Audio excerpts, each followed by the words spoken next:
Hello friends, welcome to my channel success fiber classes. आप सब कैसे हैं? आई होप सो आप सब अच्छे होंगे।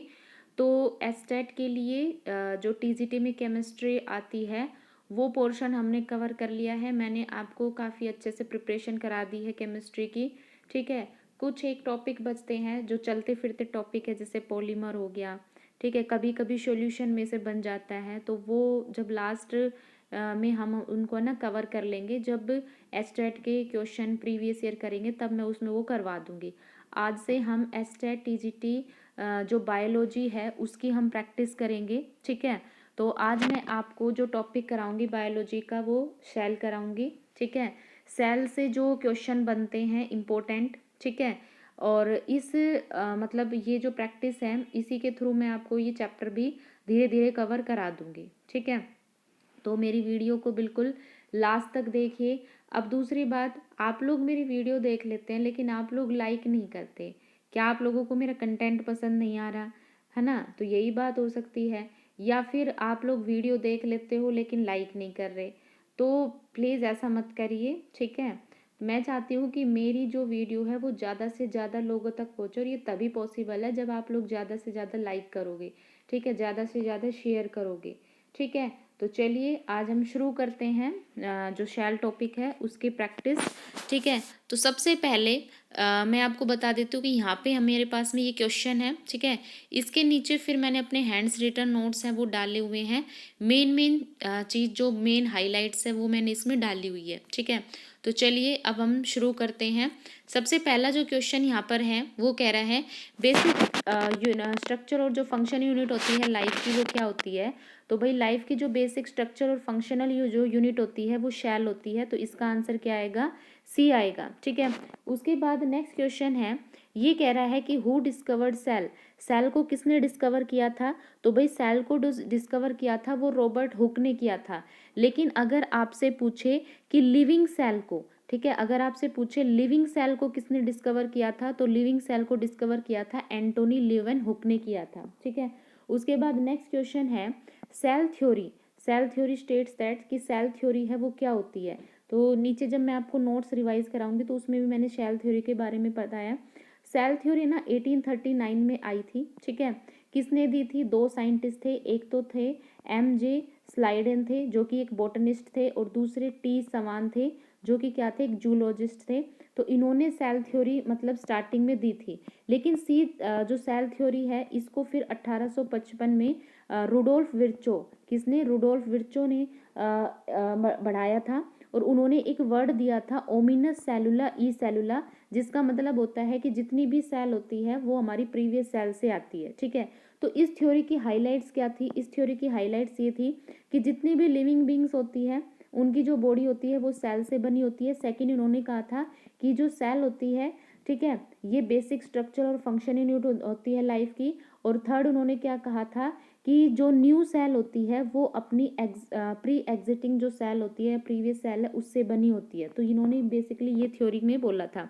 तो फर्स्ट कह रहा है कि all living organism are compose of cell, तो ये बात बिल्कुल सही है। उसके बाद है cell are the basic unit of life, ये भी बात बिल्कुल सही है। फिर थर्ड क्या था? New cell are produce from existing cell, जो नई सेल बनती है वो एग्जिस्टिंग सेल से बनती है, तो ये बात भी बिल्कुल सही है। तो इसका आंसर क्या होगा? All of the above. उसके बाद नेक्स्ट क्वेश्चन है which of the following is a not a part of cell theory. इसमें आपको बताना है कि सेल थ्योरी का क्या मतलब कौन सा हिस्सा नहीं है। तो सबसे पहले कह रहा है कि all living things are made up of cell, तो ये बात तो बिल्कुल सही है। ठीक है, सेकंड क्या बोला है? Cell are the basic unit and structural functional unit of life, ये बात भी बिल्कुल सही है क्योंकि सेल थ्योरी नहीं बोला था। थर्ड क्या बोला था? Cell come from pre existing cell या ओल्ड सेल, की जो नई सेल होती है वो पुरानी सेल से ही बनती है, तो ये बात भी सेल थ्योरी ने बोली थी। डी है सेल कंटेन डीएनए, तो डीएनए के बारे में सेल डीएनए के बारे में कुछ भी नहीं कहती cell theory. Cell contain DNA, ये बिल्कुल बात गलत है। ठीक है, तो इसका आंसर क्या आएगा? डी, क्योंकि इसने बोला है कि not a part of theory, तो भाई थ्योरी का पार्ट कौन सा नहीं है कि सेल कंटेन डीएनए, कि सेल के अंदर डीएनए है, तो यही इसका पार्ट नहीं है। नेक्स्ट क्वेश्चन है स्मॉलेस्ट यूनिट ऑफ लाइफ, तो लाइफ की स्मॉलेस्ट यूनिट क्या होती है? सेल होती है। नेक्स्ट क्वेश्चन है which of the following is a not a characteristic of all living things, सभी लिविंग थिंग्स की कैरेक्टरिस्टिक है वो क्या नहीं है? मेड ऑफ ए सेल, ठीक है भाई, सेल से बनी होती है, ये तो कैरेक्टरिस्टिक है। बी रिप्रोड्यूस, भाई लिविंग थिंग्स रिप्रोड्यूस भी करती है। सी ग्रो एंड डेवलप, भाई ग्रो और डेवलप भी करते हैं। डी होता है हैव अ न्यूक्लियस, कि ये न्यूक्लियस रखती है। तो भाई लिविंग थिंग्स में जरूरी नहीं है कि न्यूक्लियस हो, जैसे ठीक है, तो लिविंग सेल में न्यूक्लियस है वो प्रेजेंट नहीं होते, जैसे आरबीसी। ठीक है, उसके बाद नेक्स्ट क्वेश्चन है 7 क्वेश्चन, ये कह रहा है कि प्रोकैरियोटिक सेल लैक, जो प्रोकैरियोटिक सेल होती है उसमें क्या किस चीज़ की कमी होती है। देखो प्रोकैरियोटिक सेल में सेल मेम्ब्रेन भी होती है, ठीक है, इसमें राइबोसोम भी होता है, ठीक है, और साइटोप्लाज्म भी होता है। प्रोकैरियोटिक सेल में जो न्यूक्लियस होता है ना वो वेल डिफाइंड नहीं होता, मतलब अच्छे से आप उसको क्लियरली नहीं देख पाते। तो इसका आंसर क्या होगा, सी आंसर। नेक्स्ट क्वेश्चन है यूकैरियोटिक सेल, जो यूकैरियोटिक सेल होती है उसके बारे में बताना है। देखो पहला कह रहा है कि स्मॉलर और सिंपलर होती है देन प्रोकैरियोटिक सेल, तो ये बात बिल्कुल गलत है। ये प्रोकैरियोटिक सेल से सिंपल नहीं होती, क्योंकि इसमें सारे के सारे सेल ऑर्गेनल्स पाए जाते हैं, तो ये कॉम्प्लेक्स होती है। बी कह रहा है कि लार्जर होती है और मोर कॉम्प्लेक्स होती है देन प्रोकैरियोटिक सेल से, तो इसने आंसर बता ही दिया कि larger and more complex than prokaryotic cell. क्योंकि भाई जो हमारी यूकैरियोटिक सेल होती है उसमें जितने भी सेल ऑर्गेनल्स होते हैं, जैसे माइटोकॉन्ड्रिया हो गया, ठीक है, गोल्गी एपरेटस हो गया, एंडोप्लाज्मिक रेटिकुलम हो गया, ठीक है, तो ये सारे सेल ऑर्गेनल्स इसमें पाए जाते हैं, तो उस वजह से इसका जो स्ट्रक्चर होता है वो मोर कॉम्प्लेक्स होता है, तो इसका आंसर क्या होगा, बी आंसर होगा। ठीक है, नेक्स्ट क्वेश्चन है which of the following is example of prokaryotic cell, prokaryotic cell का एग्जाम्पल है वो कौन सा है। देखो फर्स्ट है एनिमल सेल, एनिमल सेल तो यूकैरियोटिक सेल होती है। बी है प्लांट सेल, प्लांट सेल भी हमारी यूकैरियोटिक होती है। थर्ड है बैक्टीरियल सेल, जो बैक्टीरियल सेल होती है ये क्या होती है, प्रोकैरियोटिक सेल होती है, क्योंकि इनमें न्यूक्लियस वेल डिफाइन नहीं होता। डी होती है फंजाई सेल, फंजाई सेल भी क्या होती है, यूकैरियोटिक सेल होती है। तो इसका आंसर क्या आएगा, बैक्टीरियल सेल। बैक्टीरियल जो सेल होती है ये प्रोकैरियोटिक सेल का एक एग्जाम्पल है। उसके बाद नेक्स्ट है which of the following is an example of eukaryotic cell, eukaryotic cell का एग्जाम्पल आपको बताना है। तो यूकैरियोटिक सेल मैंने आपको बताया था जिसमें वेल डिफाइंड सेल ऑर्गेनल होते हैं।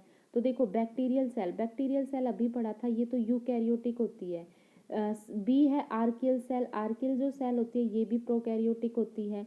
उसके बाद सी होता है एनिमल सेल, एनिमल जो सेल होती है ये यूकैरियोटिक होती है, क्योंकि इसके अंदर जितने भी सेल ऑर्गेनल्स होते हैं वो पाए जाते हैं। और डी होती है वायरल सेल, वायरल सेल भी क्या होता है, प्रोकैरियोटिक होता है। तो इसका आंसर क्या होगा, इसका आंसर होगा सी। उसके बाद नेक्स्ट क्वेश्चन है cell membrane is made up of, जो सेल मेम्ब्रेन होती है, ठीक है, वो किसकी बनी होती है। तो भाई जो सेल मेम्ब्रेन होती है ना वो लिपिड और प्रोटीन की बनी होती है। तो आपको ये क्वेश्चन याद रखना है, ये क्वेश्चन बहुत बार पूछा गया था। ये जो राजस्थान में पेपर हुआ था ना रीट का, वहाँ पे भी ये क्वेश्चन पूछा गया था। ठीक है, उसके बाद नेक्स्ट है cell membrane is responsible for, जो सेल मेम्ब्रेन है वो किस चीज़ के लिए रिस्पॉन्सिबल होती है। फर्स्ट है controlling what enter and exiting the cell. देखो जो सेल मेम्ब्रेन होती है ना ये क्या करती है, मतलब एक टाइप से ना छलने का काम करती है। मतलब ये क्या करती है कि सेल के अंदर जो नेसेसरी जो चीज़ें हैं उनकी तो एंट्री कराती है, ठीक है, और जो वेस्ट चीज़ें हैं उसको क्या कराती है, एग्जिट कराती है। तो बेसिकली सेल मेम्ब्रेन का काम यही होता है। तो इसका आंसर क्या रहेगा, इसका आंसर ए ही रहेगा। ठीक है, नेक्स्ट क्वेश्चन है 13 cell wall is found in, cell wall है वो किस में पाई जाती है। देखो एनिमल सेल के अंदर तो सेल वॉल नहीं पाई जाती, एनिमल सेल में सेल वॉल क्या होती है, एब्सेंट होती है। ठीक है, एनिमल सेल और सेल वॉल, ठीक है, एनिमल सेल और प्लांट सेल। तो देखो एनिमल सेल में क्या होता है, इसमें न्यूक्लियस भी पाया जाता है और इसमें साइटोप्लाज्म भी पाया जाता है, लेकिन इसमें सेल वॉल एब्सेंट होती है। तो इसमें जो आउटर लेयर होती है ना वो सेल मेम्ब्रेन होती है। लेकिन प्लांट सेल में क्या होता है, इसमें सेल वॉल पाई जाती है और इसमें न्यूक्लियस भी होता है और इसमें साइटोप्लाज्म भी होता है। तो प्लांट सेल की जो आउटर लेयर होती है वो सेल वॉल होती है, जबकि एनिमल सेल की जो आउटर लेयर होती है वो सेल मेम्ब्रेन होती है। तो ये चीज़ आपको याद रखनी है। तो इसने पूछा था कि सेल वॉल है वो किस में पाई जाती है, तो भाई प्लांट सेल जो होता है ना उसके अंदर सेल वॉल है वो पाई जाती है। ठीक है, नेक्स्ट क्वेश्चन है the cell wall is made up of, तो सेल वॉल याद रखना है सी से सेल और सी से सेलुलोज। तो सेल वॉल होती है ये सेलुलोज की बनी होती है, ये आगे मैंने रिटर्न में लिखा है कि किसकी सेल वॉल किसकी बनी होती है। ठीक है, बैक्टीरिया फंजाई एल्गे सब की मैंने आपको शो कर रखी है, तो आप एक बार उसको रीड आउट कर लेना। नेक्स्ट है cell wall provide, cell wall का काम क्या होता है भाई, जो सेल वॉल होती है ना ये सेल को एक टाइप से प्रोटेक्शन करती है, उसको सपोर्ट प्रोवाइड करती है, उसको रिजिडिटी प्रोवाइड कराती है। ठीक है, तो इसका आंसर ए ही होगा कि ये सेल को प्रोटेक्शन और उसको सपोर्ट प्रोवाइड कराने का काम करती है। उसके बाद आता है साइटोप्लाज्म इज। साइटोप्लाज्म क्या होता है, एक जेली टाइप का मतलब सब्सटेंस होता है, एक फ्लूइड होता है जो सेल के अंदर प्रेजेंट होता है। ठीक है, तो ये क्या होगा, इसका आंसर क्या होगा कि fluid inside the cell, cell के अंदर होता है, तो ये बिल्कुल सही है। अब इसमें आगे कह रहा है कि the outer layer of cell, ये आउटर लेयर नहीं होती। ठीक है, ये तो अंदर की साइड होता है, एक फ्लूइड होता है, लिक्विड टाइप का सब्सटेंस। फिर कह रहा है कि C option genetic material of cell, genetic material नहीं होता सेल का, वो तो जीन होता है।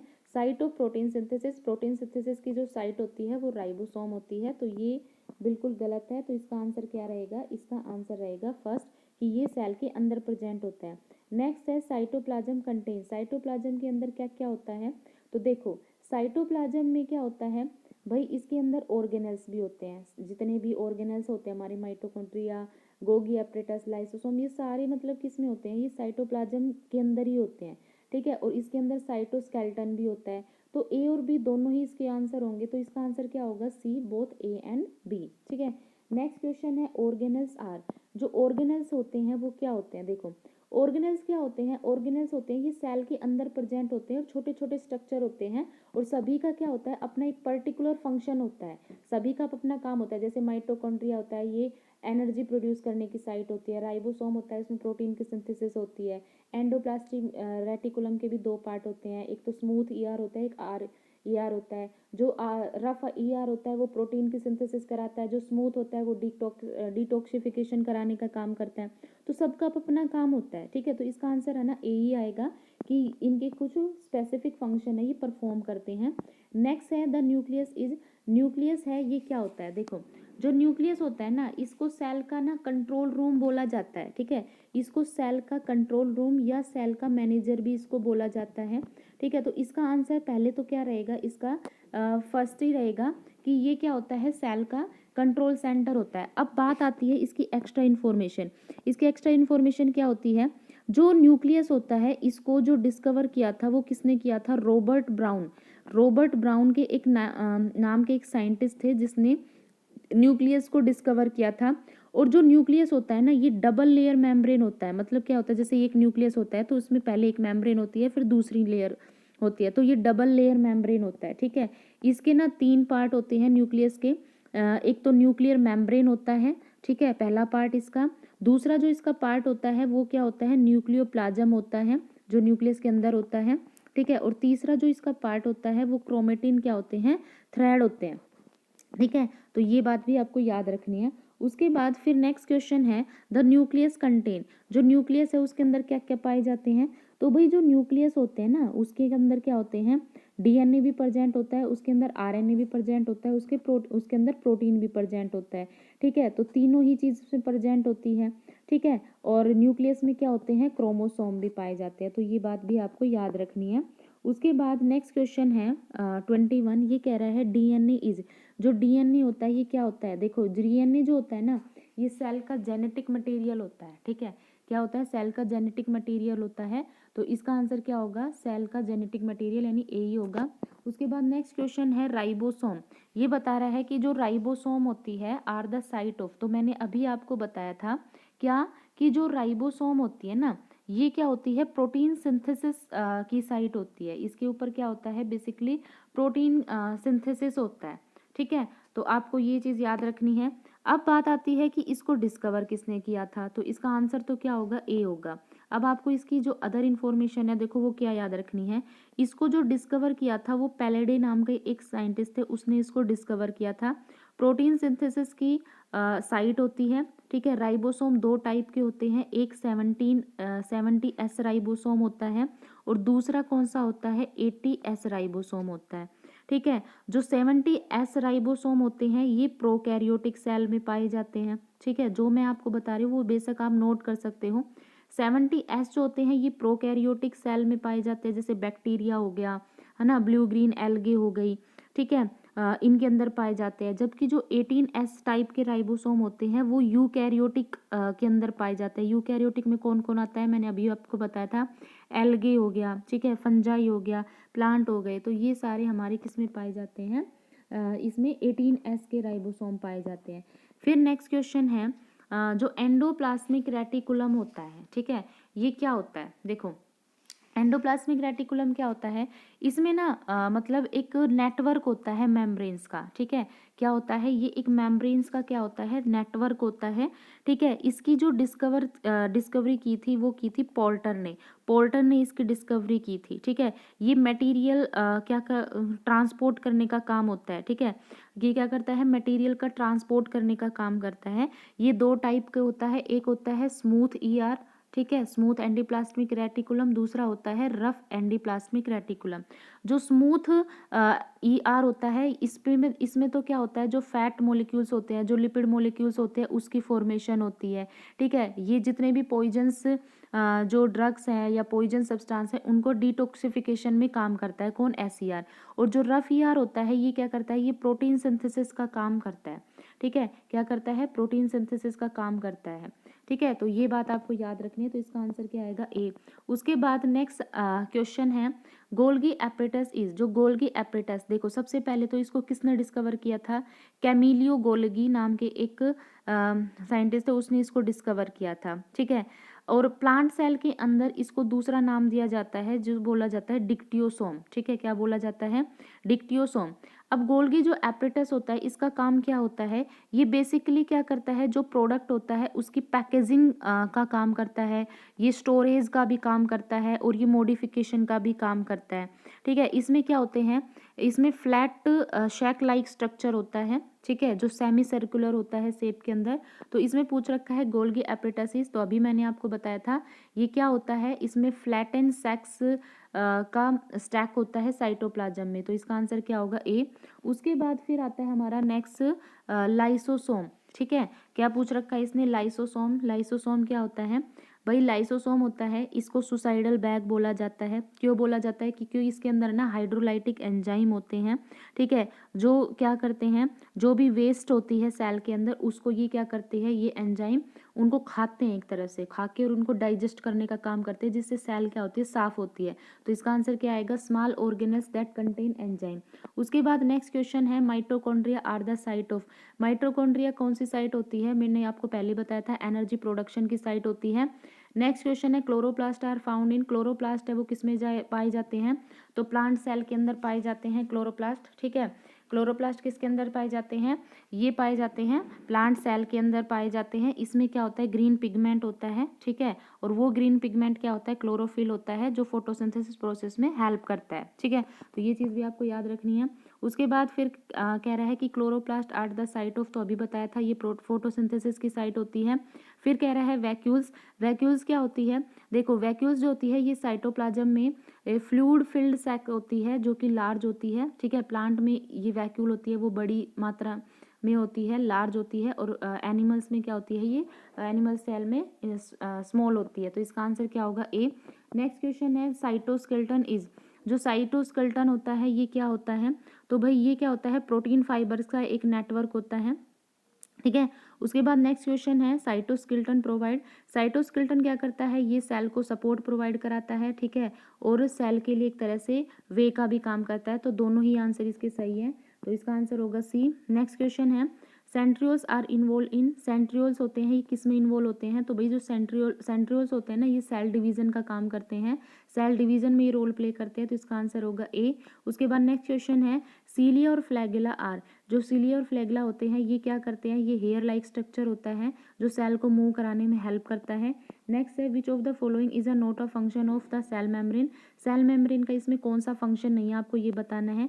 तो भाई एक तो सेल वॉल क्या करती है, सॉरी सेल मेम्ब्रेन मैंने पहले ही बताया था, ये एग्जिट और एंट्री का काम करती है, मटेरियल के पासेज को रेगुलेट करती है सेल के अंदर या बाहर। दूसरा ये क्या करती है, ये इनसाइड सेल के अंदर और बाहर की तरफ एक बैरियर का काम करती है, मतलब बीच में इस तरह से काम करती है, एंट्री और एग्जिट का ये काम करती है। सी कह रहा है कि टू प्रोड्यूस एनर्जी, तो भाई ये एनर्जी प्रोड्यूस नहीं कराती, एनर्जी प्रोड्यूस साइट होती है, माइटोकॉन्ड्रिया होती है, तो इसका आंसर क्या होगा, सी होगा। नेक्स्ट, और जो आज की वीडियो का लास्ट क्वेश्चन है वो क्या है, which of the following is a not a function of cell wall, cell wall का फंक्शन क्या नहीं है। तो देखो ये क्या कराती है, मैंने अभी बताया था, सेल को प्रोटेक्शन प्रोवाइड कराती है, उसको सपोर्ट प्रोवाइड कराती है, सेल की शेप को मेंटेन करती है, ठीक है, सेल को खराब होने से मतलब बचाती है, ठीक है। अब ये कह रहा है कि कौन सा सेल वॉल का फंक्शन नहीं है, तो ये सेल के अंदर और बाहर जो मटेरियल की पासेज है उसको रेगुलेट करती है, तो ये बात गलत है। ये किसका काम होता है, ये तो सेल मेम्ब्रेन का काम होता है, तो इसका आंसर क्या होगा, बी। ठीक है, तो ये हमारे 35 क्वेश्चन थे किसके, सेल टॉपिक के। ठीक है, अब हम कल की जो क्लास में करेंगे इसके बचे हुए बाकी क्वेश्चन करेंगे। तो आई होप आपको वीडियो अच्छी लगी। वीडियो अच्छी लगी तो चैनल को ज़्यादा से ज़्यादा लाइक कीजिए, शेयर कीजिए, सब्सक्राइब कीजिए। Thank you very much.